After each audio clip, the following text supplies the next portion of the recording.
Next দেখি আমরা যে ক বস্তুটি স্থির অবস্থান হতে 5 মিটার পার সেকেন্ড সুষম ত্বরণে চলতেছে। সুষম ত্বরণ মানে কি? ত্বরণটা ধরো এই 5 মিটার পার সেকেন্ড ফিক্সড আছে, কিন্তু বেগটা অনবরত বাড়তে থাকবে না? হ্যাঁ, সুষম ত্বরণ মানে ত্বরণের ভ্যালুটা সেম থাকে আর প্রতি মুহূর্তে তার বেগটা সেম হারে বাড়তে থাকে। সমবেগ তো ফিক্সড বেগ। সুষম ত্বরণ মানে কি? ওই ত্বরণের ভ্যালুটা ফিক্সড থাকবে কিন্তু বেগটা অনবরত বাড়তে থাকবে। যেমন গতদিন দেখাচ্ছিলাম না, ত্বরণ মানে কি ধাক্কা দেওয়াই আছে, আর ধাক্কা যতক্ষণ থাকবে ততক্ষণ ত্বরণ থাকবে, আর ত্বরণের ভ্যালুটা ফিক্সড মানে সমান হারে বেগটা বাড়তে থাকবে। আর ধাক্কা বেশি দিলাম আমার কম দিলাম, বেশি দিলাম কম দিলাম, তাহলে সুষম ত্বরণ হলো না। আচ্ছা, মানে ধরে একটা বস্তুতে বা যেটা একটা জিনিস ধাক্কা দিয়ে আমার পাশে একটু মানে তাহলে ওটা সুষম ত্বরণ হলো না, ওটা ত্বরণ বাড়বে কমবে, বাড়বে কমবে, বাড়বে কমবে। ফিক্সড বেগটা আছে, ত্বরণ নাই, ওইটাই আছে। আর এটা হচ্ছে সুষম ত্বরণ মানে কি? ওই ত্বরণের ভ্যালুটা আছেই, ধাক্কা দেওয়াই আছে আর বেগটা অনবরত বাড়তে থাকবে, এবং এটা যদি না থামাই অসীম বেগ হয়ে যাবে কিন্তু। ত্বরণটা ফিক্সড মানে ধাক্কা দেওয়া আছে ওখানে, এবং সে অনবরত বেগটা বাড়তে থাকবে যতদিন না থামাবো, তো কি আমার পর্যন্ত বাড়তে থাকবে। এত স্পিড হয়ে যাবে তুমি কল্পনা করতে পারবে। সমবেগের, হ্যাঁ, ত্বরণটা সেম থাকবে কিন্তু বেগটা অনবরত বাড়তে থাকবে, কিন্তু কামড় দিবে না এখানে। ঠিক আছে? আবার একই দিকে খ বস্তুটি 30 মিটার পেছনে হতে, আবার সেম দিকেই, ওই একই দিকেই খ বস্তু আছে একটা, সেটা 30 মিটার পিছনে হতে এত কিলোমিটার পার আওয়ার সুষম বেগে চলতেছে। তাহলে আগেরটা সমতরণ, এবারটা সুষমতরণ, তাহলে বেগ সমবেগ।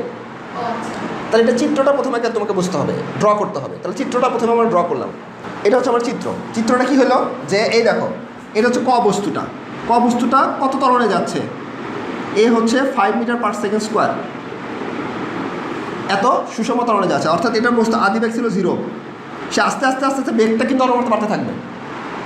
ঠিক আছে? আর খ বস্তুটা কোন বেগে যাচ্ছে? ক বস্তু 30 মিটার সামনে থেকে যাচ্ছে, তো সামনে মানে সামনে থাকবে। এই বস্তুটার বেগ তো ফিক্সড, সেটা কত? 108 কিলোমিটার পার আওয়ার। এটাকে মিটার পার সেকেন্ড করতে কি? এত into 1000 by 3600 metre per second করলাম। ঠিক আছে? এত মিটার পার সেকেন্ড, এটা আসলে মনে হচ্ছে 30 আসবে, তাহলে এটা হচ্ছে 30 আসবে আমার। ঠিক আছে, এটা একবার লিখে দিলাম। হ্যাঁ, তাহলে হচ্ছে 30 মিটার পার সেকেন্ড। তাহলে এই বস্তুটার সমবেগে যাচ্ছে, আর এটা 0 থেকে স্টার্ট করে আস্তে আস্তে আস্তে আস্তে তার বেগ বাড়তে থাকবে। মনে হচ্ছে ওলে দেখলাম পড়া হওয়া পরে তাহলে সমবেগে যাচ্ছে। বলা হলো যে যাত্রা শুরুর কত সময় পর গাড়িটি দুইটির বেগ সমান হবে? যাত্রা শুরুর কত সময় পর গাড়ি দুটার বেগ সমান হবে? দেখো এটার বেগ কিন্তু এটার বেগ আমার জানাই আছে, দেখো এটার বেগ কিন্তু আমার জানাই আছে 30 মিটার পার সেকেন্ড। তাহলে ধরো এ 30 মিটার পার সেকেন্ড বেগে যাচ্ছে, আর এ 0 থেকে স্টার্ট করে আস্তে আস্তে বেগ বাড়তেছে। ধরে নিলাম টি সময় পর তারা এখানে আসছে, এবং এই জায়গাটায় ক বস্তু আসছে, খ বস্তু তারা মিলিত হয়েছে, এখানে মিলিত হয়েছে, মনে করো লেটসে এখানে মিলিত হয়েছে, মানে তারা দেখা হয়েছে তাদের মধ্যে, কারণ দেখা হতেই হবে। সো সেই জন্য তোমাকে যত বেশি ম্যাথ সলভ করো তত বেশি ব্রেন শার্প হবে। তাহলে ধরে নিলাম তারা টি সময় পর মিলিত হয়েছে, আর যখন তারা যেমন দেখো এটাকে আস্তে আস্তে স্টার্ট করছে, 0 থেকে আস্তে আস্তে বেগ বাড়তেছে, তাই না? হ্যাঁ, মনে করো এটা মনে করো সমবেগটা ধরে নিলাম 30 মিটার পার সেকেন্ড বেগে একে ক্রস করলো, এই তো 0 আছে মনে করো, লেটস ধরলাম, তাহলে এর সামনে চলে গেছে, তাই না? সামনে চলে গেছে। কিছুক্ষণ পর এ তো বলবে যে আমার বেগ 0 থাকলেও এ আস্তে আস্তে বেগ বাড়বে না, এক পর্যায়ে গিয়ে একে আবার ক্রস করবে না? ত্বরণ থাকলে বেগ বাড়ে না? তাহলে কোনো একটা পর্যায়ে একে তারা মিলিত হবে না? তাহলে মিলিত হতেই হবে। সেটা একবার মিলিত হতে পারে বা দুইবার মিলিত হতে পারে। কিভাবে?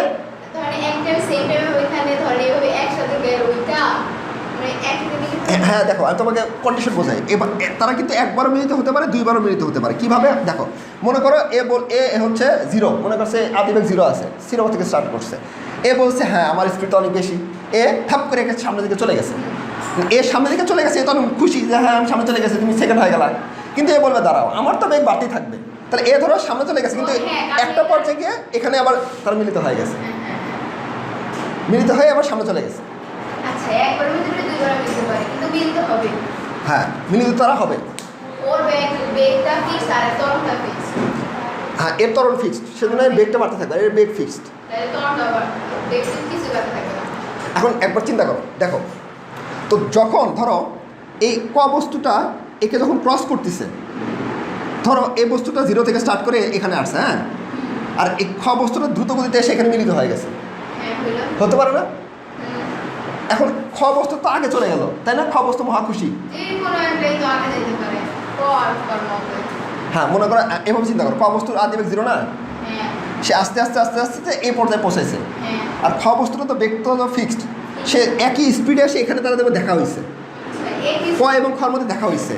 তখন কি হবে? খটা আগে চলে যাবে, খটা আগে চলে গেল, খ খুশি যে আমি জিতে গেছি, আমি জিতে গেছি, আমি জিতে গেছি। কিন্তু ক বলবে দাঁড়া, আমি তো ত্বরণ আছে আমার, আমি একটা পর্যায়ে তোকে ক্রস করতেই পারবো। সে দেখা গেল এই পর্যায়ে গিয়ে আবার তাদের মধ্যে দেখা হয়েছে, খ এবং কর মধ্যে দেখা হয়েছে, এবং সে এই দেখার পরে ক কিন্তু তখন ফার্স্ট হয়ে যাবে। হ্যাঁ। সে ককে আর জীবনেও খ ধরতে পারবে না, ওকে, কারণ তরুণ ওর তো ত্বরণ আছে, হ্যাঁ তরুণ আছে মানে এখানে বেগ আর কি দুইটা বেগটা বাড়তে থাকবে অনবরত, বেগটা বাড়তে থাকবে আর তরুণটা ফিক্সড ফিক্সই থাকবে। তাহলে এখানেও একবার ক খর সাথে দেখা হয়েছে, এখানেও একবার ক খর দেখা হতে পারে, এরকম কন্ডিশন হতে পারে, দুইবার মিলিত হতে পারে। তো আমরা সেকেন্ডটা বলছি যে যাত্রা পথে বস্তু দুটি একাধিকবার মিলিত হতে পারবে কিনা সেটা আমরা পরে বের করবো। এখন আমরা হতেই পারে, একবারও হতে পারে, কারণ দেখা যাচ্ছে যে এমনও তো হতে পারে যে ক বস্তুটার, দেখো ক বস্তুটা এখানে এসে খ বস্তুটাকে ক্রস করতে পারে, বা এমনও হতে পারে একবার মিলিত হতে পারে, একবারও হতে পারে। হ্যাঁ আমি যেটা বলে বুঝছি। আচ্ছা, তাহলে আমাদের একাধিকবার মিলিত হতে পারে কিনা হওয়ার সম্ভাবনাই সব থেকে বেশি, কারণ দুইবার মিলিত হওয়ার পসিবিলিটি সব থেকে বেশি। তো সব 3-4 বার হতে পারে, ও না 3-4 বার হতে পারে, তো বেগটা তো ফিক্সড। ও তার আবার এমনও হতে পারে যে একবারও মিলিত হবে না। কেমনে? এ বস্তুটা 0 থেকে স্টার্ট করছে, দেখা যাচ্ছে 0 থেকে খুব দ্রুত গতিতে বেগ অর্জন করে সে সামনে চলে গেছে, কিন্তু এ ওকে ধরতেই পারলো না। ওইটা তো সেম, তবে 30 metre 30 metre per second fixed, কারণ 30 মিটার অনেক দূর, কিন্তু ধরো সে অনেক দূর পিছন থেকে দূর স্টার্ট করছে, আর এ ধরো সামনে থেকে স্টার্ট করছে, কিন্তু করতে করতে বেগ এমন বেড়ে গেছে যে একে ধরতেই পারলো না। বেগ তো বাড়ার সময় তাহলে হয়তো এমন হতে পারে যে তারা একবারও মিলিত হতে পারে না, অথবা তারা দুইবার মিলিত হয়। এইরকম শর্ত বা একবার হতে পারে না, একবার হতে পারে না, কারণ কি এ ধরো অনেক পিছিয়ে আছে, যদিও বা তার বেগ ফিক্সড, কিন্তু এ 0 থেকে স্টার্ট করলে দেখা যাচ্ছে ধীরে ধীরে ধীরে এমন বেগ অর্জন করছে একে ধরতেই পারলো না। হ্যাঁ কারণ ওইটার বেগ ফিক্সড, আর এটা আস্তে আস্তে গেলে তার বেগটা বাড়তে থাকবে, দেখা যাচ্ছে ডিস্টেন্স এত পিছনে আছে তারা, এই খবরটা এত পিছনে যে খবরটাকে ধরতেই পারলো না, এমন হতে পারে। তার মানে এই কোশ্চিনটার অ্যান্সার হতে পারে একবার মিলিত হবে না, আর না হলে দুইবার মিলিত হবে। খটা প্রথমে এই জায়গাটা সামনে চলে যাবে, ওখানে গিয়ে ক আবার সামনে চলে যাবে, আর ক একবার যখন সামনে চলে যাবে আর খ জীবনে তাকে ধরতে পারবে না, আরও বেশি বাড়তে থাকবে। ঠিক আছে, ক্লিয়ার আমার কনসেপ্ট? এখন তাহলে আমাকে বলছে যে কত সময় পর গাড়ি দুটোর বেগ সমান হবে। ধরে নিলাম ক এবং খ এখানে গিয়ে মিলিত হয়েছে, তাহলে যখনই তারা মিলিত হবে তাদের বেগটা সমান হয়ে যাবে না? তাদের বেগটা সমান হয়ে যাবে না? আর যখন তাদের বেগটা সমান হবে তখন আমার এই খ বস্তুটার যা বেগ, ক বস্তুটার বেগ সেমই থাকবে। যখন মিলিত অবস্থায়, যখন তারা মিলিত হবে, তার দেখা হবে যখন, তার দুটোর বেগ সমান সমান আছে তাদের। আচ্ছা, এখন তাহলে আমার কি বের করতে হবে? টাইমটা বের করতে হবে, তাই না? টাইমটা বের করতে হবে।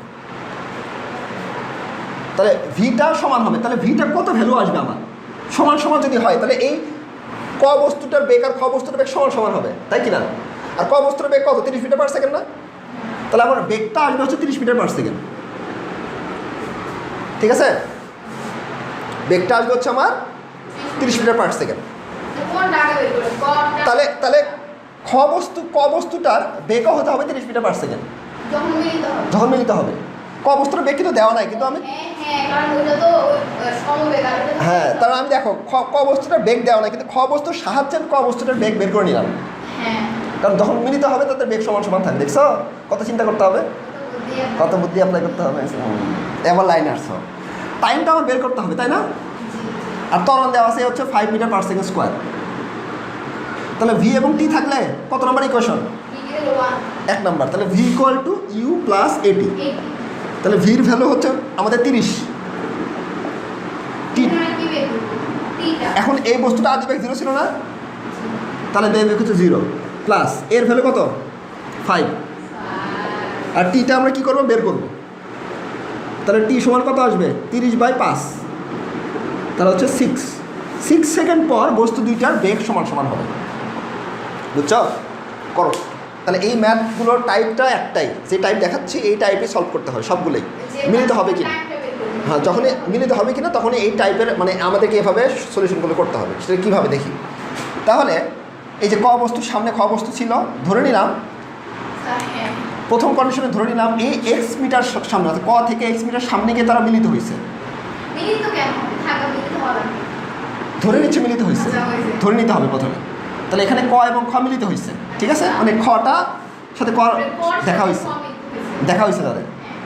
আবার খ বস্তুটা দেখা যাচ্ছে এখান থেকে S2 মিটার সামনে গিয়ে, এইভাবে তো আমার জানা নাই, S2 তো জানা নাই, ধরে নিলাম এটা S2, তাহলে S2 মিটার সামনে গিয়ে তাদের দেখা হয়েছে। S2 মিটার সামনে গিয়ে S টা কি আবার? দূরত্ব। আবার S2 মানে দূরত্ব। এটা S1 ধরবে, এটা X2 ধরবো, S2 ধরবো, সেই জন্য S1 S2 ধরে নিলাম। এখন তাহলে খ বস্তুর কিছু যাচ্ছিল, সমবেগে যাচ্ছিল না? তাহলে খ বস্তুটার ক্ষেত্রে আমাদের সূত্র কী হবে? S = VT না? হ্যাঁ।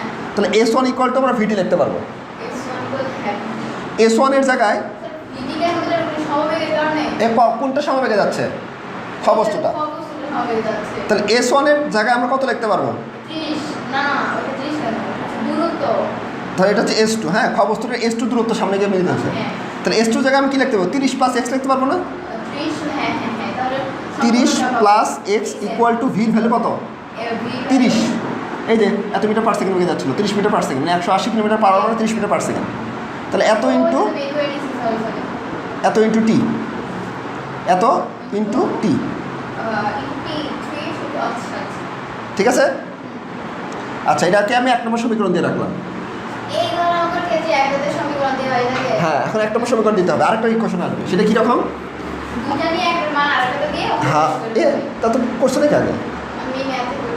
সেটাই তো করবো, হ্যাঁ ওটাই করবো, যেটা করলো না সেটাই করবো। তাহলে 1 নম্বর ইকুয়েশন লিখলাম। 2 নম্বর হচ্ছে কর ক্ষেত্রে ইকুয়েশন আসবে। কর ক্ষেত্রে এটা হচ্ছে এক্স, মানে এটা হচ্ছে S1 ধরে নিলাম, ঠিক আছে, S1 হচ্ছে এক্স মিটার। তাহলে এস এবং আমার বের করতে হবে কি? টাইম বের করতে হবে, টাইম। এস এবং টি থাকলে কত নম্বর ইকুয়েশন?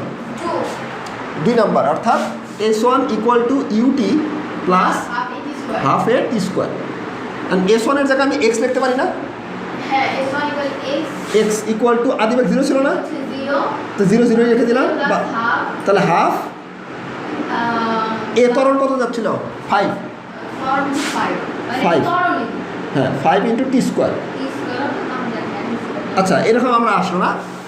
এখন এটাকে তুমি 2 নম্বরে রাখতে পারো, অসুবিধা নেই। রাখছ। এখন এই এক্সের ভ্যালুটা আমি এখানে বসে দিতে পারি না? হ্যাঁ, এক্সের ভ্যালুটা বসে দিতে পারি না? তাহলে আমি 2 নম্বর থেকে পাই, লিখি 1 নং থেকে পাই, 1 নং থেকে পাই। তাহলে 1 নং থেকে পাই 30 প্লাস এই এক্সের জায়গায় ভ্যালুটা বসাই দিই, 5/2 টি স্কোয়ার বসে দিলাম, = 30 টি, ঠিক আছে। তাহলে এটাকে আমি একটু সাজায় লিখি যে 5/2 মানে কত? 2.5 টি স্কোয়ার মাইনাস 30 টি প্লাস 30 = 0 লেখা যাবে? তারপর এটা তুমি ক্যালকুলেটারে সলভ করবা।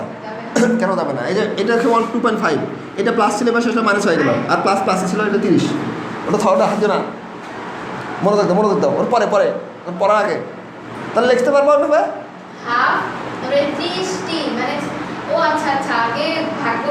হ্যাঁ, এটা প্লাস ছিল বা সেটা মাইনাস করে দিলাম, আরে প্লাসে আছে না, এই 30 রাখছি, = 0। এখন এটা ক্যালকুলেটারে সলভ করা যায়, ক্যালকুলেটার নিয়ে আসো, কালকে দেখা দেবো নি। তো এই টাইম দেখো, এটার 2টা ভ্যালু আসবে, একটা ভ্যালু আসবে 10.9, এটা হচ্ছে 1.10। তাহলে আমাদের 10.9 কত আসলো? 10.9 আর 1.10 এত সেকেন্ড। তার মানে এই দেখো, এই যে টি স্কোয়ার মানে টির 2টা ভ্যালু আসছে, টির যখন 2টা ভ্যালু আসছে তার মানে তার 2 বার মিলিত হবে। একটা মিলিত হবে 1.10 সেকেন্ড পর তাদের দেখা হবে, আবার 10.9 সেকেন্ড পর তাদের দেখা হবে।